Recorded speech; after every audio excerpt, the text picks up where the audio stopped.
বড় খবর, আপনাদের সকলের ব্যাংকের অ্যাকাউন্টেই আগস্ট মাসের অন্নপূর্ণা ভান্ডারের 3000 টাকা খুব তাড়াতাড়ি ঢুকতে চলেছে। কিন্তু বিষয়টি হলো, আপনারা ঠিক কত তারিখে এই আগস্ট মাসের অন্নপূর্ণা ভান্ডারের 3000 টাকা পাবেন এবং কারা কারা পাবেন, কারা কারা পাবেন না। অনেকের নাম কিন্তু আবার বাদ যেতে চলেছে এবং যাদের যাদের নাম আন্ডার ইনকোয়ারি ছিল তাদের নাম কবে অ্যাপ্রুভ হবে, আপনারা কবে টাকা পাবেন, সমস্ত বিষয় নিয়ে কিন্তু আজকে ভিডিওতে আলোচনা করা হবে। এর আগে অনেক ভিডিও বানিয়েছি যেগুলি দেখে অনেক মানুষ বিভ্রান্ত থেকে মুক্তি পেয়েছে।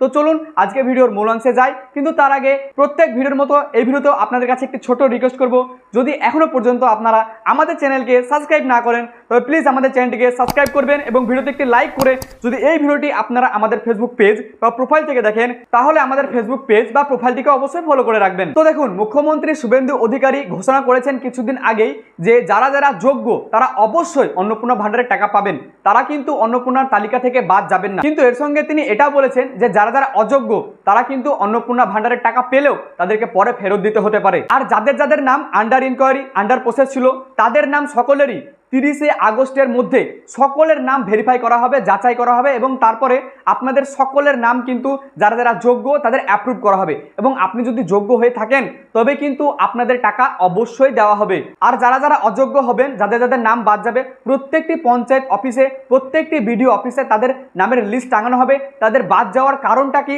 সবকিছুই বলা হবে এবং তারপরে যারা যারা টাকা পায়নি, অযোগ্য ছিল, আপনাদের মতো সাধারণ মানুষই বলবে যে হ্যাঁ ইনি টাকা পাওয়ার অযোগ্য। ঠিক এরকমটাই কিন্তু কিছুটা মন্তব্য করেছিলেন আমাদের পশ্চিমবঙ্গের বর্তমান মুখ্যমন্ত্রী শুভেন্দু অধিকারী। তো বিষয়টা হচ্ছে, অনেকদিন ধরে অনেকের নাম কিন্তু আন্ডার ইনকোয়ারি আছে। তো আপনারা বিভ্রান্তি হবেন না, আপনাদের নাম যদি অ্যাপ্রুভও হয়ে থাকে তাও আপনারা যখন সিটিজেন লগইন পোর্টালে গিয়ে আপনাদের নামটিকে চেক করছেন বা আপনাদের স্ট্যাটাস চেক করছেন তখন আপনাদের আন্ডার ইনকোয়ারি বা আন্ডার প্রসেস দেখাচ্ছে।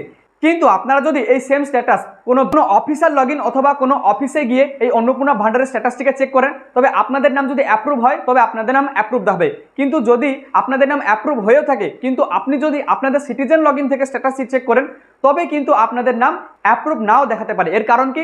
কারণ যিনারা অফিসার লগইন আছে তাদের কিন্তু অ্যাপ্রুভ দেখাচ্ছে এবং সেখান থেকে যখনই আপডেট করা হবে আপনাদের সিটিজেন লগইন পোর্টালে যখন আপডেট করা হবে তখন আপনাদেরও অ্যাপ্রুভ দেখাবে। তো এই নিয়ে চিন্তার কোনো বিষয় নেই। আর আপনাদের 100% 30 আগস্টের পর থেকে কিন্তু অবশ্যই আপনাদের সকলের ভেরিফাই কমপ্লিট হয়ে যাবে এবং যারা যোগ্য তারা টাকা পাবেন, যারা অযোগ্য তারা বাদ যাবেন, এরকমটাই কিছু মন্তব্য করেছেন মুখ্যমন্ত্রী। আর আগস্ট মাসের টাকা আপনারা অবশ্যই পাবেন। যারা যারা জুলাই মাসের টাকা পেয়েছিলেন তারা কিন্তু অবশ্যই আগস্ট মাসের টাকা পাবেন। কিন্তু এক্ষেত্রে কিছু কিছু জনের আবার ভেরিফিকেশন করার নির্দেশনা দেওয়া হয়েছে এবং তাদের একটি লিস্ট বানানো হয়েছে, যে লিস্ট অনুযায়ী আপনাদেরকে ফোন কলের মাধ্যমে অথবা যেরকমভাবে ডাকা হবে এবং আপনাদেরকে একটি ছোট ফর্ম ফিল আপ করে তার সঙ্গে প্রয়োজনীয় নথি জমা দিতে হবে। এই নিয়ে ভিডিও আগেই বানিয়ে রেখেছি, আপনারা চাইলে পিন কমেন্টে লিঙ্ক করা আছে দেখতে পারেন অথবা ডিসক্রিপশন বক্সে লিঙ্ক দেওয়া আছে, আপনারা গিয়ে দেখে আসতে পারেন। তো আশা করি আজকের ভিডিওটি আপনাদের কাছে অনেক গুরুত্বপূর্ণ মনে হয়েছে বা আজকের ভিডিওটি আপনাদের অনেক কাজে আসবে। তো চলুন আজকের ভিডিওটি আপনারা প্রচুর পরিমাণে শেয়ার করবে যাতে অনেক সাধারণ লোক যারা আছে তারা বিভ্রান্তিতে না ভুগে। আজকের ভিডিওটি এই পর্যন্তই, দেখা হচ্ছে আবারও একটি নতুন ইনফরমেটিভ ভিডিও নিয়ে।